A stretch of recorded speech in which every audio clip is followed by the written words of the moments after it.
एक बार फिर से मैं आप सभी के सामने उपस्थित हूँ बेहद महत्वपूर्ण टॉपिक के साथ। और उड़ता पंजाब मूवी आप सभी ने देखी है।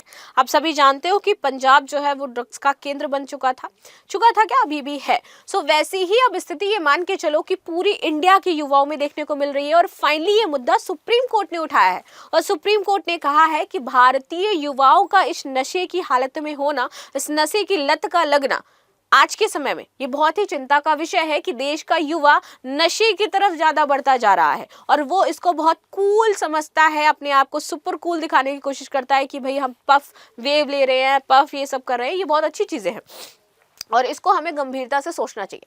तो सुप्रीम कोर्ट ने आखिर ऐसा क्यों कहा है और उनको क्यों लगा कि ये सारी चीजें ज्यादा व्याप्त होती जा रही हैं, तो इस पर हम डिटेल एनालिसिस करेंगे।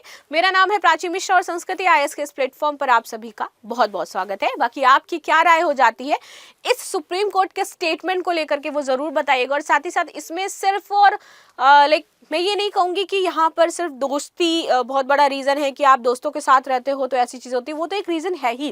लेकिन आजकल जो सोशल मीडिया का हम यूज कर रहे हैं ना, बहुत सारे मैं व्लॉगर्स को देखती हूँ। मतलब ऐसा नहीं है कि मैं सोशल मीडिया यूज़ नहीं करती, मैं भी यूज़ करती हूँ, मैं भी शॉर्ट्स देखती हूँ, मैं भी रील्स देखती हूँ।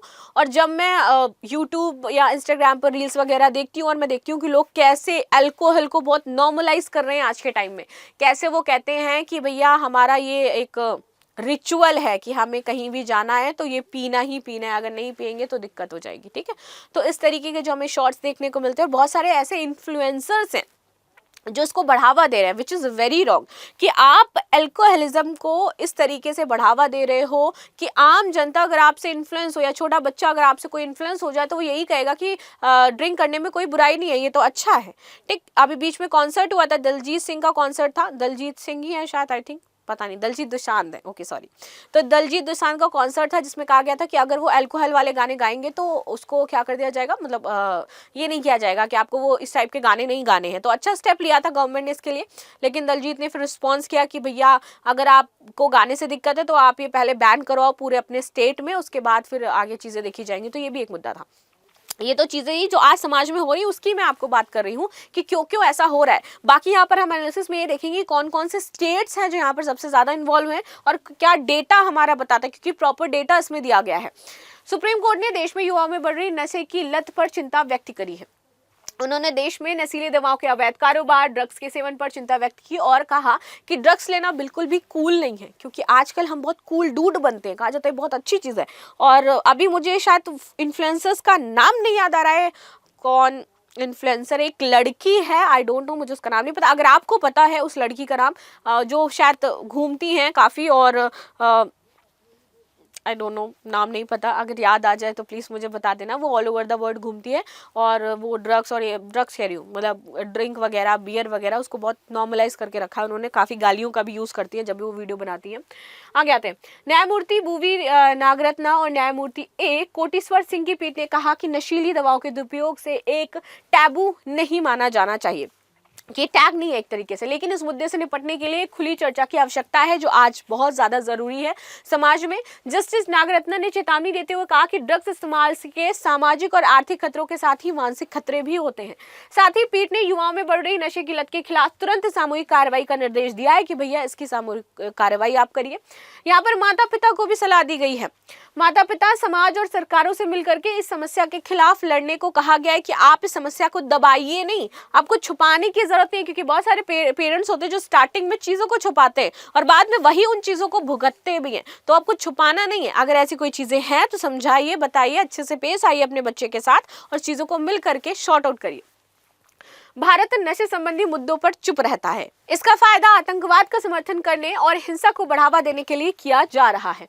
10 से 17 साल के बच्चे, उनमें नशे का जो एक कूल बनने वाली चीजें वो बढ़ रही है, ये डेटा बताता है हमारा। ठीक है, तो सरकारी रिपोर्ट्स के मुताबिक 10 से 17 साल की आयु में बच्चों में अफीम, सेडेटिव्स और इनहेलर्स का चलन बढ़ चुका है। इसमें सबसे अधिक प्रभावित राज्य जो आपको देखने को मिलेंगे, आंध्र प्रदेश हो जाता है, असम है, छत्तीसगढ़ है, गुजरात है, हरियाणा है, बिहार, झारखंड, कर्नाटक, मध्य प्रदेश, महाराष्ट्र, एनसीटी जो हमारा एनसीआर वाला इलाका जो होता है, दिल्ली भी है, उड़ीसा है, पंजाब है, राजस्थान, तेलंगाना, उत्तर प्रदेश एंड पश्चिम बंगाल है, जहां पर बच्चे 10 से 17 वर्ष की आयु में इन सारी चीजों को बहुत नॉर्मल समझ रहे हैं। Drug war distortion and Worldometer report आखिर क्या कहती है ये भी देख लेते हैं। तो हाल ही में ड्रग फॉर डिस्टॉर्शन एंड वर्डोमीटर की चौंकाने वाली रिपोर्ट आई थी, जिसके मुताबिक देश में अवैध दवाओं का कारोबार लगभग 30 लाख करोड़ रुपए से ज्यादा हो चुका है। 30 लाख करोड़ रुपए, यस यू हर्ड राइट, यही कहा गया, यहाँ पे 30 लाख करोड़ है ये। National drug dependent treatment report के मुताबिक देश की आबादी 10 से 75 साल के करीब 20% लोग किसी ना किसी तरह के नशे में लगे हुए हैं, आदि हैं वो उसके। इसमें महिलाओं की संख्या भी काफी अच्छी खासी है। तो महिलाएं किसी भी चीज में पीछे नहीं है, तो महिलाएं इस चीज में भी पीछे नहीं है। वो भी बहुत कूल समझती है कि मुझे एक खोखे पे खड़े होकर के सिगरेट की फूफू मारनी है, तो दिस इज वेरी कूल, ऐसा हम कर सकते हैं। जो बहुत सारी मतलब मैंने ऐसी लड़कियों को भी देखा है देयर साइड की यार मैं तो नीट पी जाती हूँ, मुझे तो कोई दिक्कत ही नहीं है और मुझे बिल्कुल मैं होश में रहती हूँ, मुझे कुछ होता ही नहीं है। एंड देन उसके बाद जब आप रियलाइज करोगे कि भाई इनका टाइम शेड्यूल क्या है, इनका वर्किंग क्या है, देखिए हम किसी को जज नहीं कर सकते हैं सिर्फ ड्रिंकिंग के बेसिस पर कि वो ड्रिंक करते हैं, बट उस चीज को उस तरीके से नॉर्मलाइज करना और दूसरों को इन्फ्लुएंस करना ये चीज गलत है। सबकी अपनी पर्सनल चॉइस होती है, बट इट डजंट मीन कि आप छोटे बच्चे अगर आपसे इन्फ्लुएंस हो रहे हैं, समाज आपसे इन्फ्लुएंस हो रहा है, तो ये गलत चीज है। ठीक है, चलो आगे बात करते हैं। आजकल कम उम्र में बच्चे भी इसकी चपेट में आ रहे हैं। रीजन क्या होता है? क्योंकि शुरुआत में पेरेंट्स कहते हैं जाओ दुकान से गुटखा ले आओ, फिर एक वो दिन टेस्ट करके देखते हैं, फिर वो 2 दिन टेस्ट करते हैं, 1 हफ्ते टेस्ट करते हैं, उनको लगता है तो बढ़िया है, पापा खाते तो हम क्यों नहीं खाएं। ठीक, और कानपुर तो गुटखा में पीछे है ही नहीं। तो बहुत वो हर्ष गुजराल की एक कौन सी उन्होंने वो सुनाई थी कि हम भी खाते हैं, पापा भी खाते हैं, मम्मी भी खाते हैं, आप भी खाइए, हमारे यहाँ का बहुत फेमस है गुटखा। फिर वो कहते हैं हमारे यहाँ चमड़ा भी बहुत फेमस है, तो उस टाइप की चीज़ें चलती हैं। भारत में ड्रग का बाजार कितना बड़ा है इसकी बात कर लेते हैं। तो छोटा मोटा बाजार नहीं है, यहाँ पर 300 टन गांजे की सप्लाई होती है। 300 टन गांजा दुनिया भर से इंडिया में सप्लाई होता है। ठीक है, संयुक्त राष्ट्र औषधि और नियंत्रण कार्यालय ने ये रिपोर्ट पेश करी थी और इसमें ये बताया था, इसमें करीब 6% अकेले भारत में खपत होती है। 2017 में गांजे की सप्लाई 353 टन हो गई थी और अभी जो है वो इंडिया में 500 किलो गांजा पकड़ा गया था आपका शायद कुछ, हाँ, जिस पर सुप्रीम कोर्ट ने ये बातें कही थी। भारत में करीब 10% सप्लाई हुई है।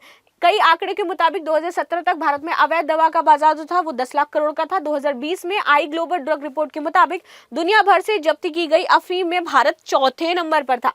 यहाँ मार्फिन तीसरी सबसे बड़ी खेप इंडिया में आती है। नशे के चंगुल में फंसे राज्य उत्तर प्रदेश आपको दिखाई देगा। शराब अन्य ड्रग्स 174 करोड़, कुल आपके 560 करोड़। इस तरीके से महाराष्ट्र, बंगाल, पंजाब, मध्य प्रदेश, तमिलनाडु, हरियाणा, छत्तीसगढ़, उड़ीसा, आंध्र प्रदेश, यहाँ पे बताया गया है कि कितने कितने लोग इसमें व्याप्त हैं। भारत में नशे को लेकर के कानून क्या हो जाता है इसकी बात करते हैं। एनडीपीएस यानी कि narcotic drug and psychotropic substance act 1985 ये कहता है कि भारत में नशीली दवाओं के सेवन और उन्हें बेचने दोनों पर कानूनी तौर से सही नहीं है और अगर ऐसा कोई पाया जाता है तो उसको यहाँ पर सजा दी जाएगी। इस नियम के अनुसार इस तरह के मामलों की सुनवाई के लिए विशेष अदालतों का गठन किया गया था, जहां ऐसा करते पाए जाने वाले दोषियों को कम से कम 3 साल की जो सजा है वो मिलेगी। हालांकि इस नियम का कहना है कि अपराध के मुताबिक सजा तय की जाएगी कि अपराध किस अकॉर्डिंग है। नशे के शिकार जो युवा हैं उनके साथ अच्छाई से पेश आना चाहिए। वैसे कुछ मामलों में ये कारगर है कि अगर हम उनको बैठ करके प्यार से समझाते हैं तो शायद वो उस चीज़ को छोड़ सकते हैं, लेकिन मोस्ट ऑफ द केसेस में ये कारगर नहीं होता है क्योंकि लातों के जो भूत हैं वो बातों से नहीं मानते हैं, ऐसा कहा जाता है, कहावत बहुत ज़्यादा फेमस है ये। तो वही है यहाँ पे जो सुप्रीम कोर्ट का कहना था कि भैया पेरेंट्स अपने बच्चों से थोड़ा अच्छे से बात करें कि शायद अगर वो इन्फ्लुएंस हो गए हैं किसी दोस्त से, आपसे शेयर नहीं कर पा रहे हैं चीज़ें और वो इसका सेवन करने लगे हैं, तो आप बैठ करके समझाओगे तो शायद समझ जाएंगे। तो ये मैंने बताया कुछ केसेस में कारगर है, सभी केसेस में नहीं है। दोस्तों का दबाव, शिक्षा के तनाव के कारण युवा इसका इस्तेमाल ज़्यादा कर रहे हैं। युवाओं को उन लोगों को फॉलो नहीं करना चाहिए जो नशीली दवाओं का सहारा लेते हैं। ड्रग्स का सेवन केवल वंचित वर्ग तक ही सीमित नहीं है बल्कि आर्थिक बाधाओं से परे भी है। मतलब कि यहाँ पे कहा गया कि अगर कोई बहुत ज्यादा पैसे वाला है तो सिर्फ वही ड्रग्स नहीं ले रहा है, जो नॉर्मल आपको चलते फिरते बच्चे दिखाई देंगे ना, उनके जो चुकी झोपड़ी में बच्चे रह रहे हैं उनमें भी ये वाली चीजें ज्यादा देखने को मिल रही हैं। ठीक, हमें उन लोगों को सलाह देने की जरूरत है जिन्होंने इसका सहारा लिया है। पीठ ने कहा कि नशे के शिकार व्यक्ति के साथ सहानुभूति और प्यार से पेश आना चाहिए। सुप्रीम कोर्ट की तरफ से यह टिप्पणी तब की गई थी जब पाकिस्तान से भारत में 500 किलोग्राम हेरोइन की तस्करी के मामले में एक आरोपी ने अपने लिए जमानत याचिका जो है वो दायर की थी और उस पर सुनवाई की जा रही थी। तो ये था पूरा मामला जो हमने डिस्कस कर लिया भाई कि क्या क्या चल रहा है। इंडिया कुछ दिन के बाद स्मोक फैक्ट्री बन जाएगा बच्चों की, जहां पर बच्चे सिर्फ इन्फ्लुएंसर्स को देख देख करके सिगरेट, गांजा, मार्फिन ये फूक रहे होंगे।